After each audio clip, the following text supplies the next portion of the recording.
Hello, hi అండి. నేను ఇప్పుడు ఒక రకమైన పండ్లను చూపిస్తానండి. అవి ఓన్లీ ఎక్కడ దొరుకుతాయంటే అవి భద్రాచలం అడవుల్లో మాత్రమే దొరుకుతాయి. ఇంకెక్కడా దొరకవు. అవి చాలా బలమైన ఫుడ్. వాటి పేరు తూనిక్కాయలు. ఇప్పుడు ఆ కాయను చూపిస్తాను మీకు. దీన్ని తూనిక్కాయ అంటామండి. దీని టేస్ట్ మన ఖర్జూరం లేకపోతే సపోటా తిన్నట్టుంటుంది. ఇది చాలా బలమైన ఆహారం.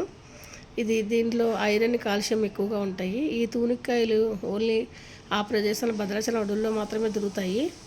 ఇది ఎవరైనా మీకు కావాలనుకుంటే మీరు తింటే చాలా బాగుంటుందండి. ఇది చాలా తీయగా ఉంటుంది.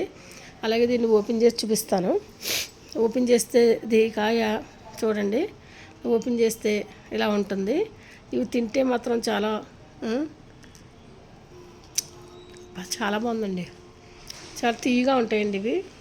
లోపల ఖర్జూరం ఉన్నట్టే ఉంటాయి. ఇది చాలా బాగుంటుందండి.